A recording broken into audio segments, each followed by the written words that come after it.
Bonjour bien-aimés, bonjour peuple de Dieu. Vous savez qu'il y a de cela quelques temps, j'avais annoncé que j'allais prendre une retraite spirituelle. Et au cours de cette retraite spirituelle, j'ai reçu un certain nombre d'enseignements, un certain nombre d'instructions, un certain nombre de révélations. Et j'ai sélectionné quelques enseignements que je vais partager avec le peuple de Dieu. Et parmi les enseignements que j'ai sélectionnés, il y a un enseignement qui m'a beaucoup édifié aussi, qui m'a beaucoup touché. C'est un enseignement qui s'intitule « La lumière chasse les ténèbres ». C'est un enseignement qui explique comment vaincre le mal dans la vie du chrétien. Comment est-ce que le chrétien peut concrètement vaincre le mal. Et pour parler de cet enseignement-là, nous allons partir dans les Écritures. Nous allons partir dans les Écritures. Nous allons prendre Luc 11 à partir du verset 18. Nous allons prendre Luc 11 à partir du verset 18. Si donc Satan est divisé contre lui-même, comment son royaume subsistera-t-il, puisque vous dites que je chasse les démons par Belzébuth? Si donc Satan est divisé contre lui-même, comment son royaume subsistera-t-il, puisque vous dites que je chasse les démons par Belzébuth? Donc ça veut dire quoi? Ça veut dire que Jésus se trouvait dans une situation où il était en train de chasser les démons. Il était en train de chasser les démons des personnes et les pharisiens qui étaient des personnes jalouses ont commencé à dire effectivement que Jésus était en train de chasser les démons par la puissance de Satan. Donc, et Jésus leur disait que les ténèbres ne chassent pas les ténèbres, mais que c'est la lumière qui chasse les ténèbres. Il disait que Satan ne peut pas chasser Satan. Et c'est la même chose que je voudrais expliquer ici. C'est que pour vaincre le mal, on ne peut vaincre le mal que par le bien.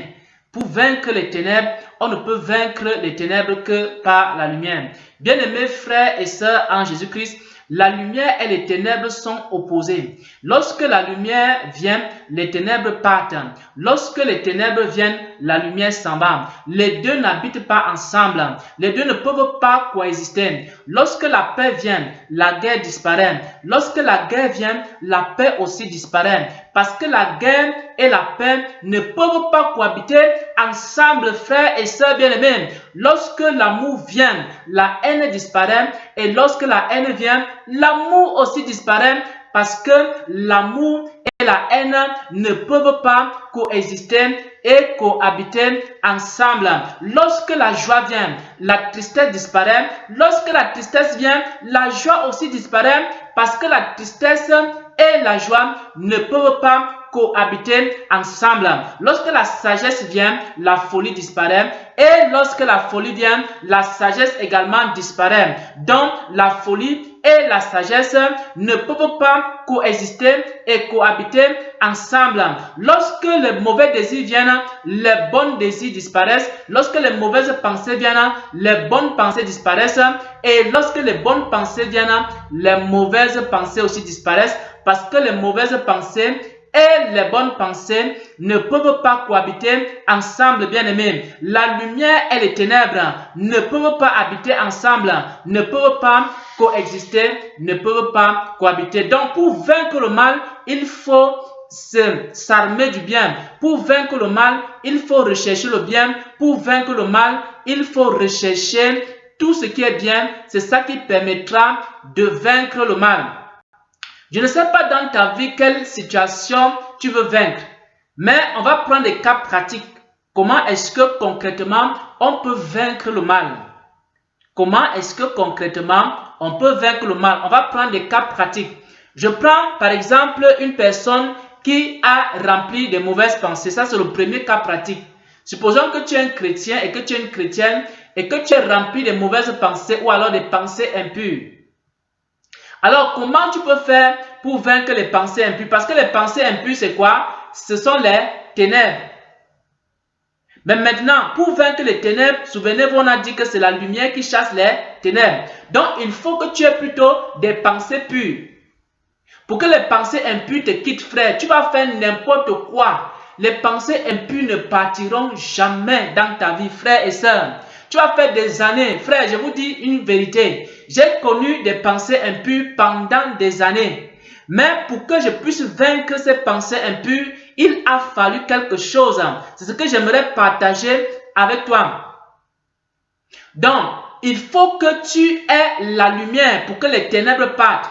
Donc, pour vaincre les pensées impures, par exemple, il faut que tu aies les pensées pures. Et maintenant, où se trouvent les pensées pures? Les pensées pures se trouvent dans les Écritures, dans la Bible.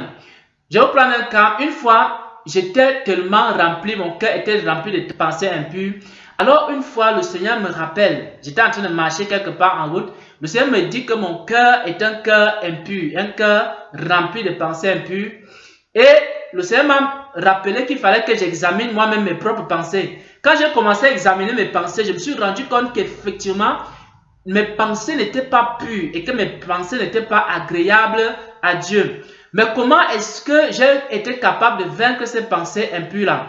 J'ai commencé à entrer dans les Écritures, à commencer maintenant à méditer la parole de Dieu. Et vous savez que Romains 12, verset 2 dit, Romains 12, verset 2 dit ceci, « Ne vous conformez pas au siècle présent, mais soyez transformés par le renouvellement de l'intelligence, afin que vous discerniez quelle est la volonté de Dieu, ce qui est bon, ce qui est agréable et ce qui est parfait. » Donc, comment je peux faire pour vaincre les pensées impures? C'est me remplir des pensées pures. Les pensées pures, c'est quoi? C'est la parole de Dieu. Quand tu te remplis la parole de Dieu, quand tu commences à méditer la parole de Dieu, jour et nuit, alors à ce moment-là, comment tu auras encore les pensées impures? Pourquoi? Parce que tu as rempli des pensées pures. Bien aimé, pour vaincre les pensées impures, tu as besoin de te remplir des pensées pures. Et c'est-à-dire quoi? Tu dois alors méditer la parole de Dieu jour et nuit. Donc c'est parce que je ne méditais pas continuellement la parole de Dieu que j'avais des pensées impures. Mais lorsque j'ai commencé à méditer la parole de Dieu, alors mes pensées sont devenues pures. Parce que je ne méditais plus ce qui est mal, je méditais maintenant ce qui est bien. Je méditais maintenant la justice de Dieu. Je passais mon temps à méditer la connaissance de Dieu, la justice de Dieu, la sainteté de Dieu, la vérité et les prophéties, etc. Puisque c'est ça qui était déjà rempli dans mon cœur, mes pensées sont donc devenues pures. Et à ce moment-là, je n'arrivais plus à méditer les pensées impures. Donc, pour vaincre les pensées impures, il faut que tu aies les pensées pures. Je prends un autre cas. Les mauvais désirs. Parce qu'on a dit que la lumière chasse les ténèbres. Donc, si tu veux vaincre les mauvais désirs, supposons que tu es rempli de mauvais désirs, des désirs seulement du mal, des désirs de la haine, des désirs de colère, des désirs de vengeance, des désirs d'outrager, de blesser les gens. Ce n'est que ça qui est dans ton cœur. Tu veux vaincre les mauvais désirs. Alors, il faut que tu te remplisses des bons désirs. Parce que c'est la lumière qui chasse les ténèbres. Souvenez-vous de ce que les Écritures disent. Lorsque l'esprit impur a quitté un homme, il s'en va ou dans des lieux arides. Mais il cherche où rester. Mais il revient maintenant, il trouve que la maison est vide. Elle est balayée et ornée. Il s'en va prendre cet autre esprit plus méchant que lui, il vient s'installer. Maintenant, la condition de cette personne est comment? Elle est pire que la première. C'est-à-dire quoi? Ça veut dire que tu ne peux pas rester vide. Si tu restes vide, le mal viendra remplir ton cœur. Donc, remplis-toi de la lumière et tu ne connaîtras plus les ténèbres. Si tu as de mauvais désirs, ce que tu dois faire, frère, c'est que tu dois te remplir des bons désirs. Maintenant, comment se remplir des bons désirs? C'est lorsque tu te remplis du Saint-Esprit. Lorsque quelqu'un est rempli du Saint-Esprit, le Saint-Esprit met en toi des bons désirs. Les désirs de prier, les désirs de jeûner, les désirs de lire la parole, les désirs d'écouter la parole, les désirs d'être en communion avec Dieu, les désirs d'adorer. C'est ce que le Saint-Esprit fait dans le cœur de l'homme. Donc, si tu te remplis du Saint-Esprit, tu n'auras plus les mauvais désirs.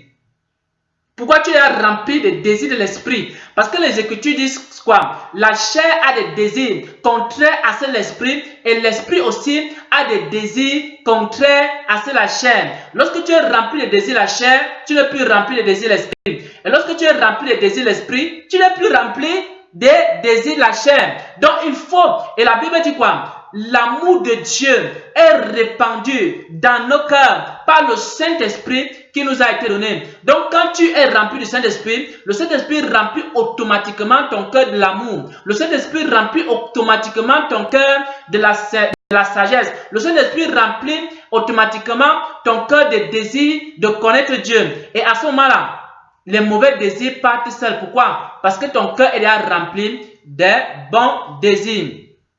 Je prends également le cas de la guerre et de la paix. Nous savons que la guerre, ce sont les ténèbres. Un homme qui aime la guerre, c'est quelqu'un qui aime les ténèbres. Il aime tuer, la violence et le reste des choses.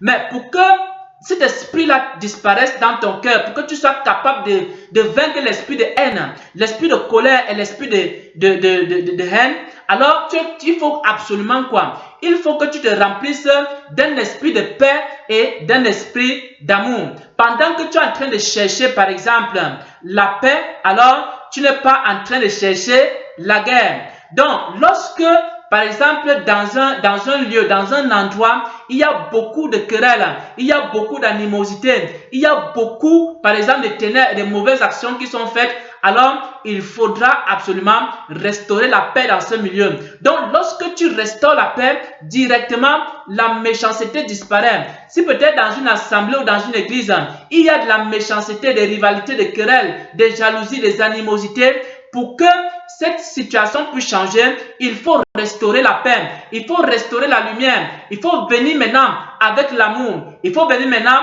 avec la paix. Et c'est pour ça que les Écritures disent « Heureux les pacificateurs, parce qu'ils seront appelés également fils de Dieu. » Je prends un dernier cas ici, les ténèbres.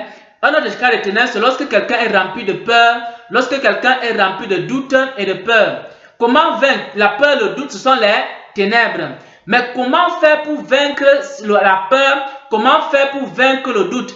Donc, pour vaincre ces ténèbres-là, tu dois te remplir maintenant de la lumière. Donc, il faut que, au lieu maintenant de continuer à te battre pour essayer de sortir de la peur, non, tu ne peux pas sortir de la peur. Pour sortir de la peur, il faut maintenant que tu commences à croire. Dès que tu commences à croire, dès que tu commences à mettre ta confiance en Dieu, la peur disparaît dans ton cœur. Pourquoi? Parce que dès que la confiance vient, la peur s'en va. Et lorsque tu commences à avoir donc la confiance en Dieu, alors la peur, la crainte, le doute et toutes ces choses vont disparaître également dans ton cœur. Bien-aimés frères et sœurs en Jésus-Christ, voilà ce que j'aimerais partager avec le peuple de Dieu. C'est que comment vaincre le mal, comment vaincre les ténèbres. Il faut apporter la lumière parce que la lumière chasse les ténèbres. Si tu veux vaincre la haine, il faut que tu te remplisses d'amour. Si tu veux vaincre la colère, il faut que tu te remplisses d'amour. Si tu veux vaincre les mauvaises pensées et les pensées impures, il faut que tu te remplisses des pensées pures. Si tu veux vaincre, par exemple, la folie, il faut que tu te remplisses de sagesse. Si tu veux vaincre l'incompréhension, il faut que tu te remplisses de la compréhension. Si tu veux vaincre, par exemple, les mauvais désirs, il faut que tu te remplisses des bons désirs. Quelle que soit la chose que tu veux vaincre, il faut absolument que tu apportes la lumière de cette chose-là et la chose en question va disparaître. Si tu veux vaincre l'amour de l'argent, il faut que tu aies une vie de simplicité, Donc, dès que tu commences à vivre dans le contentement, alors l'amour de l'argent disparaît, la cupidité disparaît également dans ton cœur. Pourquoi? Parce que tu vis maintenant dans le contentement. Donc, pour vaincre les ténèbres, il faut la lumière. Dès que la lumière vient, les ténèbres s'en vont. Mais si tu invites les ténèbres, la lumière aussi va partir. Parce que la lumière et les ténèbres ne cohabitent pas. La lumière et les ténèbres ne restent pas ensemble. Quand la lumière vient, les ténèbres partent. Quand les ténèbres viennent, la lumière part. Au nom de Jésus-Christ. Amen.